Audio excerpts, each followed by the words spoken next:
5월부터 가족끼리 돈 주고받는 일로 국세청에서 연락이 올 수 있습니다. 설마 우리 가족끼리 주고받은 돈까지 문제 삼겠어? 그 생각, 이젠 정말 위험합니다.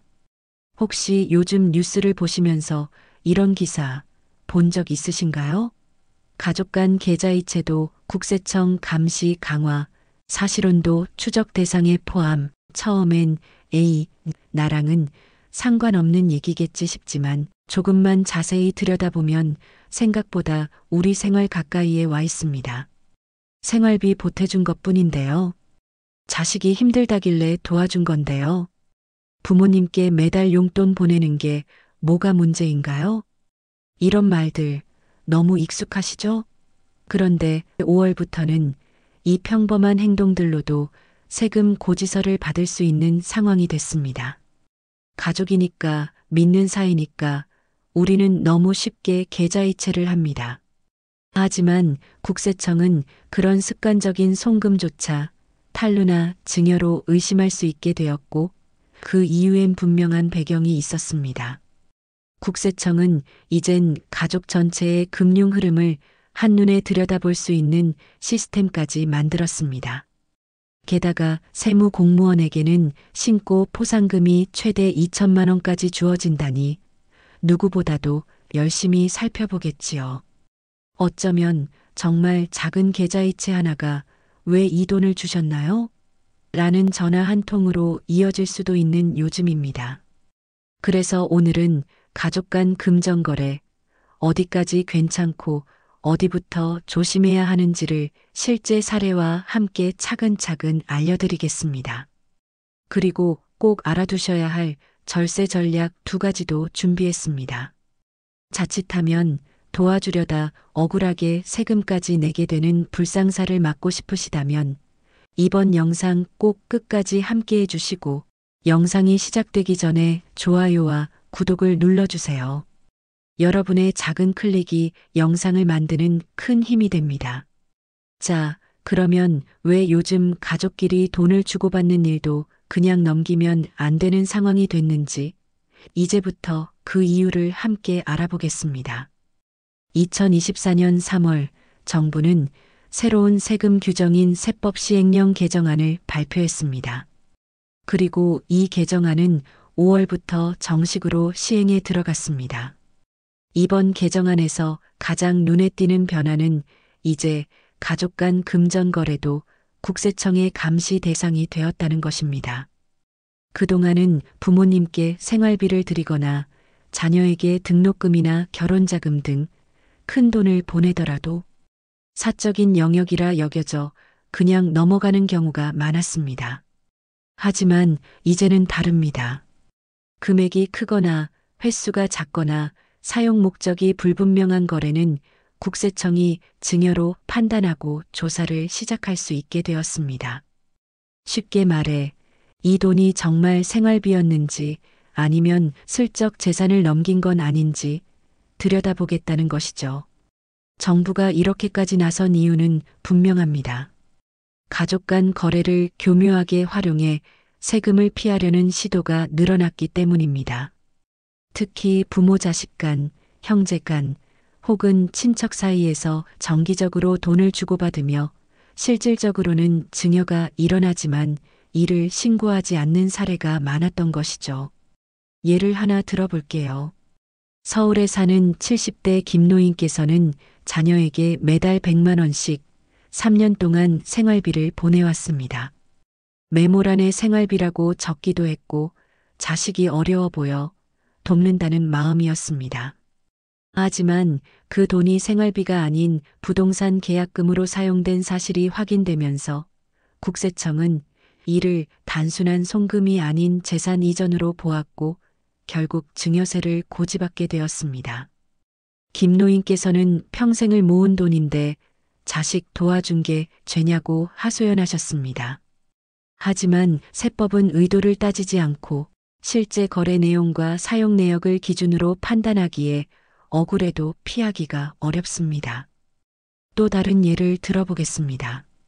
부산의 박 씨는 결혼한 딸에게 1년에 두세 번씩 500만 원씩 꾸준히 송금해 왔습니다.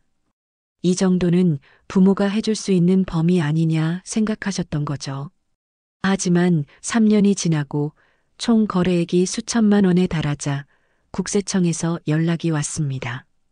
해마다 반복적으로 큰 돈이 오가면 그 자체로 정기적인 자산 이전으로 보겠다는 입장 때문이었습니다. 박 씨는 그제야 알았습니다. 가족 간 거래도 때로는 세금 문제가 될 수 있다는 사실을요. 이처럼 평범한 송금도 이제는 거래 목적, 금액, 사용처가 명확하지 않으면 언제든 조사 대상으로 이어질 수 있습니다. 그리고 이러한 변화의 이면에는 또 하나의 중요한 제도 변화가 있습니다. 바로 세무 공무원에게 주어지는 포상금 제도입니다. 정부는 이제 세무 공무원이 탈루 혐의를 찾아내고 조사를 성실히 수행하면 연간 최대 2천만 원까지의 포상금을 지급할 수 있도록 바꾸었습니다. 쉽게 말해 이제는 세무 공무원도 적극적으로 움직일 동기가 생긴 셈입니다. 그동안은 민원이 들어오거나 특별한 사유가 있어야 가족 간 거래까지 들여다봤지만 앞으로는 내부적으로도 수시로 점검하고 의심되는 거래가 있다면 조사에 착수할 수 있게 된 겁니다. 이제부터는 단순히 그냥 한번 보낸 거예요. 자식이 힘들다 해서 잠깐 도와줬어요 라는 말로는 넘어가기 어려운 시대가 된 것입니다. 거래가 반복되면 왜 반복되었는지, 금액이 크면 무슨 용도였는지, 그 돈이 실제로 어떻게 쓰였는지까지 증빙할 수 있는 자료나 설명이 필요하게 되었습니다. 결과적으로 과거에는 간단한 해명으로 넘어가던 가족 간 거래가 이제는 형식과 내용, 사용처까지 세밀하게 관리되어야 하는 새로운 국면에 접어든 셈입니다. 이쯤 되면 이런 생각이 드실 겁니다. 그 많은 계좌 거래를 어떻게 그렇게 다 알 수 있지? 예전 같았으면 그런 질문 자연스러웠을 겁니다. 하지만 요즘은 다릅니다. 이제는 국세청이 가족 전체의 금융 흐름을 한눈에 파악할 수 있는 시스템을 갖추고 있기 때문입니다. 이 시스템은 단순히 한 사람의 계좌만 들여다보는 게 아닙니다. 계좌 개설 시기, 해지 내역, 이자, 수익, 자금이 어디서 들어오고 어디로 나갔는지까지 정밀하게 분석할 수 있도록 되어 있습니다. 그리고 이건 그냥 컴퓨터가 알아서 하는 일이라고 생각하시면 됩니다. 수많은 계좌 사이에서 연결되는 자금 흐름을 자동으로 추적하고 특이한 흐름을 감지하면 알람이 뜨는 방식이죠. 실제로 이런 시스템이 작동해서 세무조사로 이어진 사례도 있습니다. 예를 하나 들어볼까요?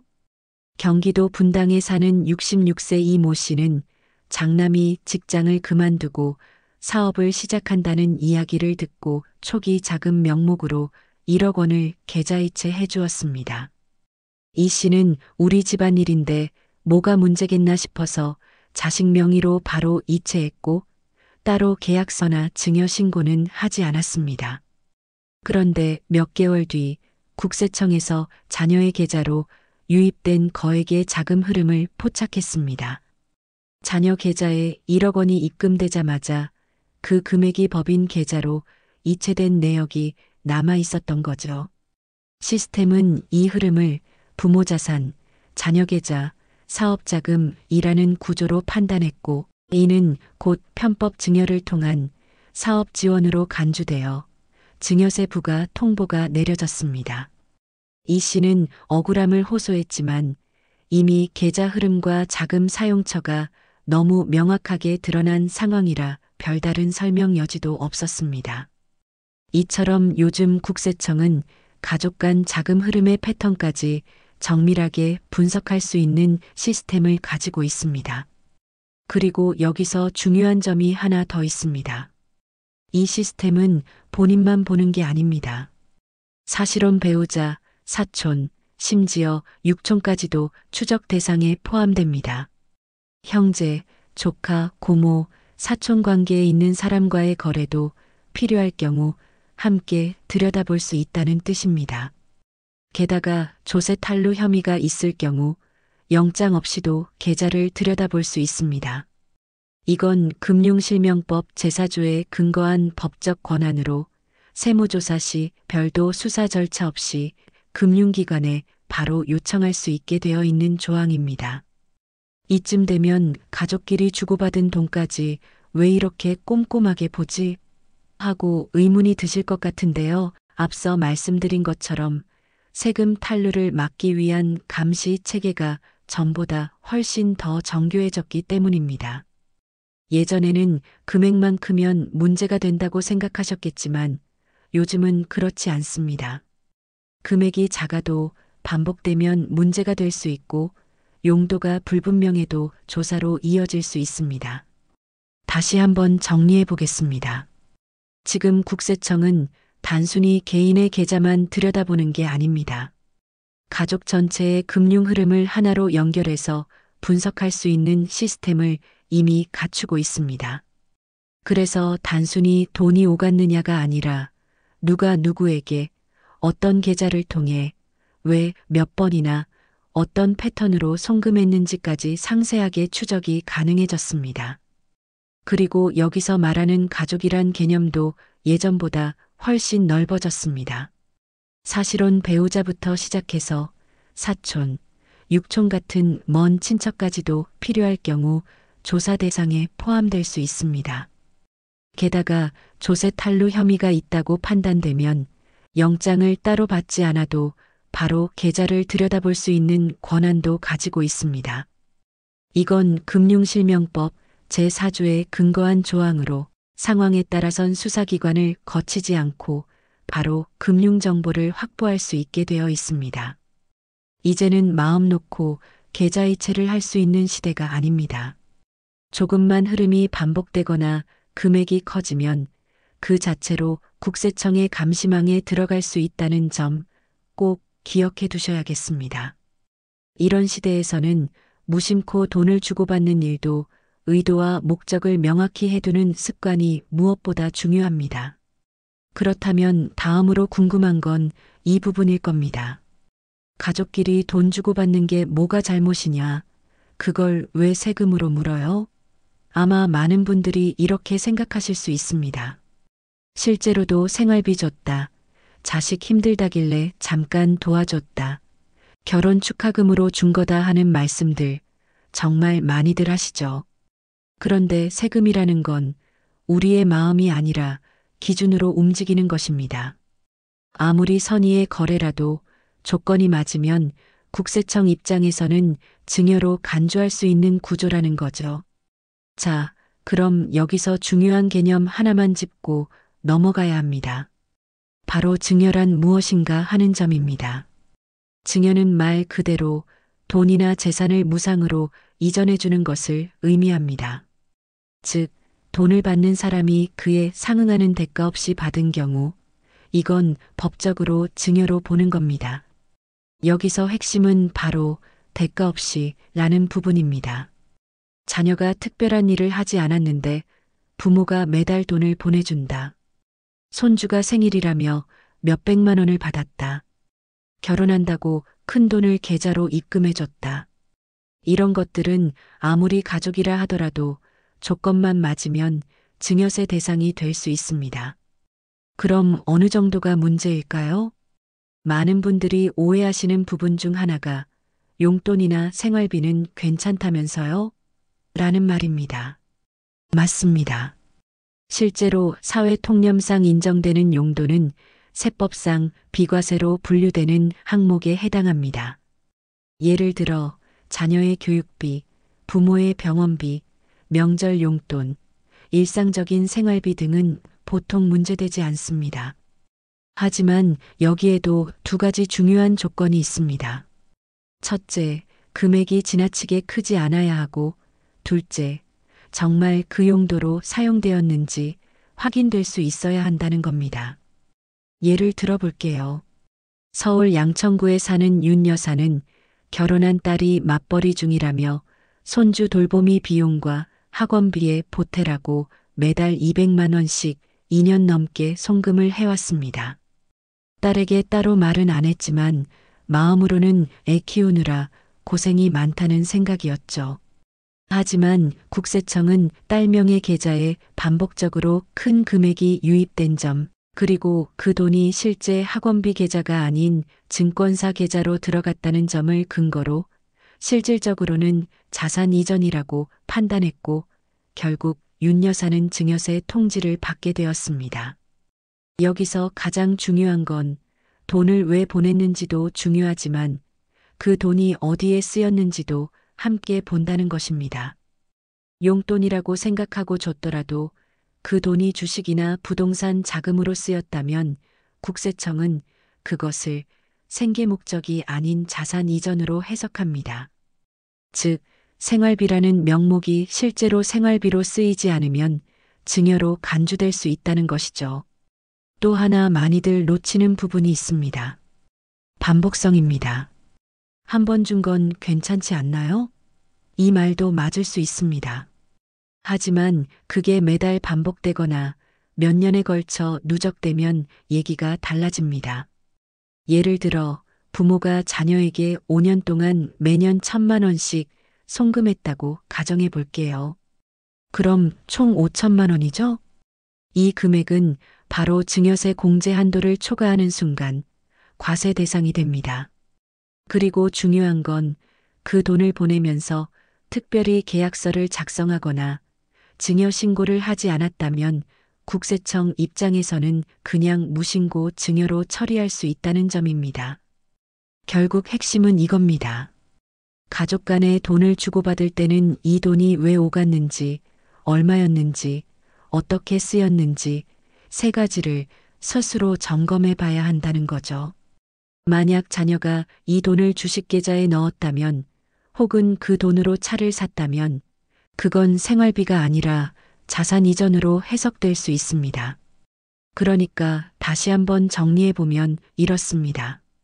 가족 간에 돈을 주고받더라도 그게 무상으로 이전된 거라면, 즉 그냥 주고 끝난 거라면 증여로 간주될 수 있습니다.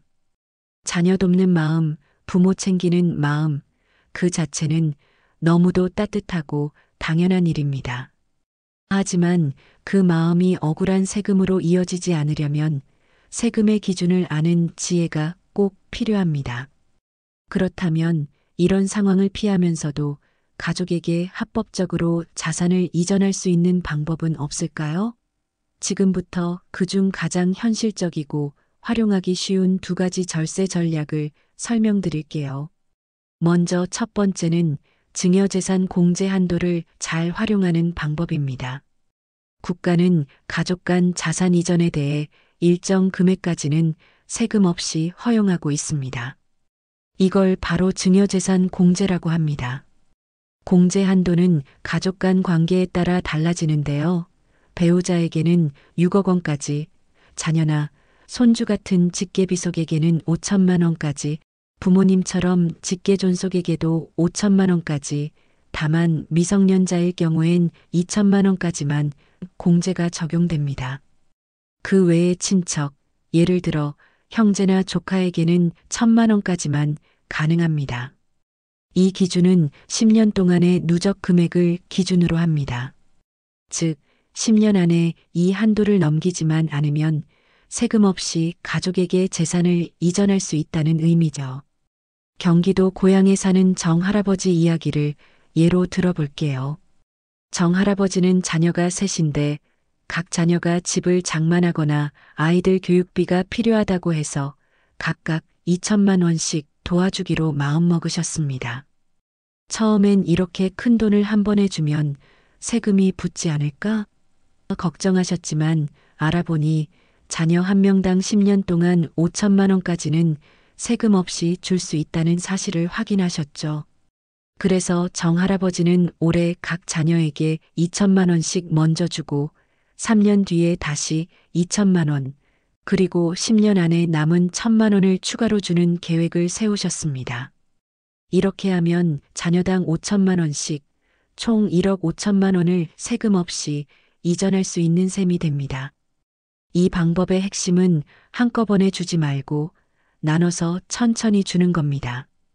그리고 10년이 지나면 이 공제 한도가 다시 초기화되기 때문에 또다시 동일한 방식으로 증여를 이어갈 수 있다는 점도 기억해 두시면 좋겠습니다.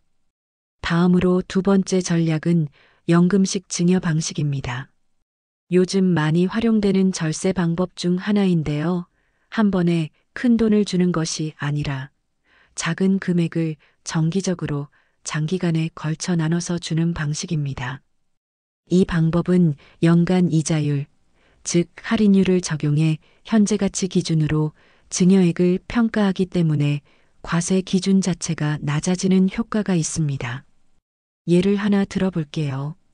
부산에 사는 김 여사님은 손주가 고등학생이 되자 매달 20만 원씩 용돈을 주고 싶으셨습니다. 그래서 10년 동안 자동이체를 걸어두셨죠. 총 금액은 2,400만 원이었지만 연금식 증여 방식으로 계산하면 할인율 3%를 적용한 현재 가치는 약 2,047만 원으로 낮아집니다. 여기서 중요한 건 과세 표준이 50만 원 이하일 경우 실제로는 세금이 부과되지 않는다는 점입니다. 즉, 김 여사님은 손주에게 매달 따뜻한 마음을 담아 용돈을 보내면서도 세금 걱정은 전혀 하지 않아도 되는 구조를 만든 셈이죠.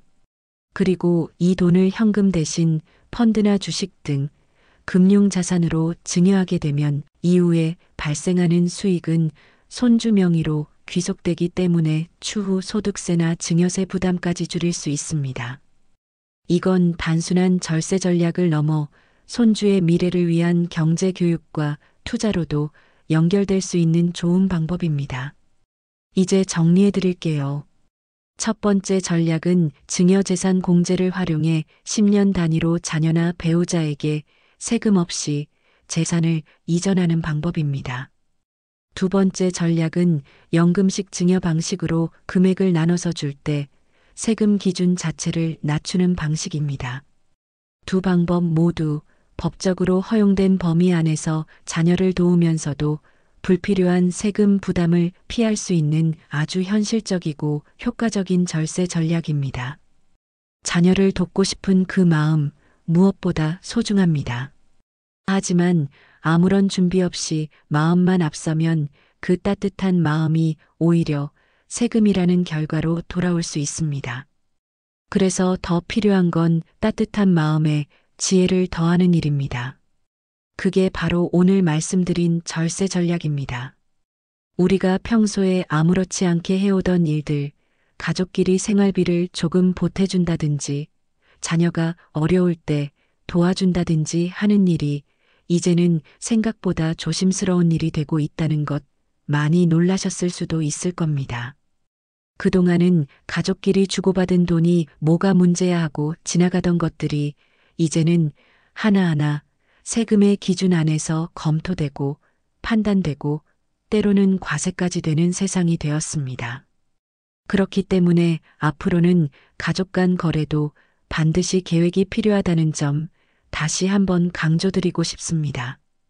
그 계획이란 거창한 게 아닙니다. 누구에게 언제 얼마를 어떤 이유로 줄 것인지 그리고 그 돈이 어떻게 사용될지를 기록하고 확인하고 나누는 과정이 바로 그 계획입니다. 예전에는 가족끼리 무슨 계약서를 써 하셨을 수도 있습니다. 하지만 지금은 그 한 장의 기록이 그 메모 하나가 억울한 세금에서 우리를 지켜줄 수 있는 방패가 됩니다. 특히 2024년 5월부터 시행된 세법 시행령 개정 이후로는 가족 간 금전 거래도 명확하게 설명할 수 있어야 하는 시대가 되었습니다. 단순한 계좌이체라도 금액이 크거나 반복적으로 이어지면 증여로 간주될 수 있고 용도와 실제 사용처가 다를 경우 생활비나 교육비도 과세 대상이 될 수 있습니다. 이제는 나는 좋은 마음으로 줬다는 말만으론 부족합니다. 세금이라는 건 의도가 아니라 형식과 근거로 판단되기 때문입니다. 하지만 다행히도 제도 안에서 법이 허용하는 범위 안에서 절세할 수 있는 방법은 분명히 존재합니다. 오늘 영상에서 소개해드린 증여재산 공제제도나 연금식 증여 방식은 바로 그런 현실적인 대안입니다. 이처럼 절세 방법을 알고 전략적으로 실천하는 것만으로도 자산 이전이 훨씬 유리하고 안전하게 이루어질 수 있습니다. 결국 지혜는 마음을 지키는 힘입니다. 사랑하는 마음이 불필요한 세금으로 상처받지 않도록 지금부터라도 하나씩 준비해 두시는 것, 그게 바로 가족을 위한 진짜 배려이자 책임이 아닐까요? 나중에 자식에게 부담 주지 않으려면 지금 정리해 두는 게 낫지 않겠나 하시는 말씀, 그저 생각만으로는 절대 가볍지 않습니다. 그 마음이 실천으로 이어질 수 있도록 오늘 이 영상이 작은 길잡이가 되었기를 바랍니다. 오늘 내용이 도움이 되셨다면 좋아요와 구독 버튼을 눌러주시길 부탁드릴게요. 당신의 작은 클릭이 또 다른 누군가의 삶에도 따뜻한 위로가 될 수 있습니다. 오늘도 당신의 하루가 지혜롭고 고운 빛으로 물들기를 바랍니다. 시청해 주셔서 진심으로 감사합니다.